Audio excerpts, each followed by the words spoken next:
Hello everyone, स्वागत करुँ YouTube channel Odisha study every.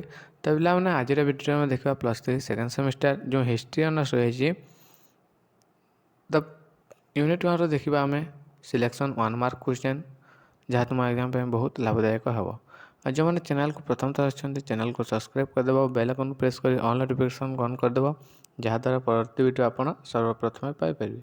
तो चलते आरंभ करवा second semester history honours core paper 3 बुझेगा। तो देख यूनिट 1 देखा। तो देख प्रथम प्रश्न रही ख्रीष्टपूर्व 6ठ शताब्दीर प्राचीन भारतर आद्यलिपि केउटी। ख्रीष्टपूर्व 6ठ शताब्दीर प्राचीन भारतर आद्यलिपि होची ब्राह्मी लिपि। बुझेगा, ब्राह्मी लिपि होची प्राचीन भारतर आद्यलिपि। नेक्स्ट, प्रत्नतात्विक उपादान अनुजाई क्यों समय भारत रे द्वितीय पर्याय नगर सभ्यतार विकास घटी।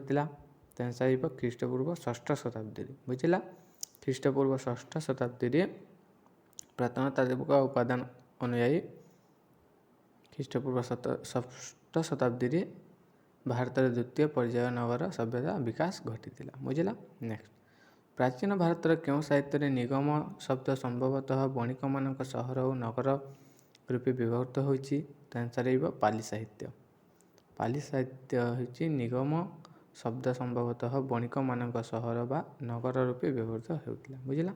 नेक्स्ट, 4 नंबर प्रश्न अच्छी प्राचीन भारतर क्योंटी को जनपद निवेश रूपे अभिहित कर। प्राचीन भारतर ग्राम्य बसति योजना को जनपद निवेश रूपे अभिहित कर। क्लियर। नेक्स्ट, ख्रीष्टपूर्व 6ठ शताब्दीर 16 गोटी साम्राज्य प्रमाण क्यों ग्रंथर प्रमाण मिले। आंसर अंगुरोत्तर निकाय। बुझेगा। नेक्स्ट, भारत राष्ट्र अधीन कृषि जमी क्यों नाम परिचित थिला। ऑप्शन अच्छी केदार, कृष्ट, अकृष्ट, सीता। आंसर सीता। नेक्स्ट, केशर उत्पादन पर भारतर क्यों अंचल विख्यात अटे। हिमाचल पाददेश। हिमालय पाददेश होची केशर उत्पादन पर भारतर विख्यात अंचल। नेक्स्ट, प्राचीन ओडिशार क्यों नगर अशोकों शिलालेखर तुषारी सहित चिह्नित कराए। आंसर शिशुपालगढ़। प्राचीन ओडिशार शिशुपालगढ़ नगर अशोकों शिलालेखर तुषारी सहित चिह्नित कराए। बुझेगा। नेक्स्ट, क्यों शासन समय स्थायी भूमिदान प्रथा प्रचलित होता। आंसर कुषाण शासन समय। नेक्स्ट, विभिन्न उद्यान चाष विषय वर्णित पुस्तक गाथा सप्तशतीर लेखक हज क्यों वंश राजा थे। आंसर सातवाहनर देशर राजा थे। नेक्स्ट, जातक कहानी गुड़िक प्राचीन भारतर केतोटी हस्तशिल्प संघ विषय वर्णना कर 18टी संघ विषय। बुझेगा, 18टी संघ पिला मन रख। नेक्स्ट, क्यों केंद्र भारतर बेस नगर क्यों वंशर राजधानी को प्रतिनिधित्व करे ना शुंग। नेक्स्ट, चीन महान रेशम पथ केते माइल विस्तृत ना 4350 माइल। नेक्स्ट, भारतर विभिन्न अंचल आविष्कृत रूपा मुद्रा रोमर क्यों सम्राटों समय कालर।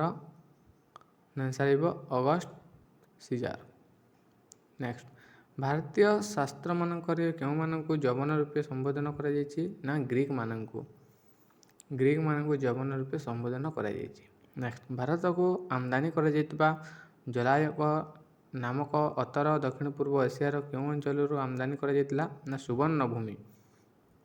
बुझेगा, सुवर्ण भूमि। नेक्स्ट, उत्तर भारतर पश्चिम में अवस्थित प्रमुख प्राचीन वाणिज्य केन्द्र नाम कौन थिला ना पुष्पलावती। नेक्स्ट, प्राचीन वैदिक समय वर्णाश्रम केते भाग विभक्त होता ना प्राचीन वैदिक समय वर्णाश्रम 4 भाग विभक्त होता। बुझेगा।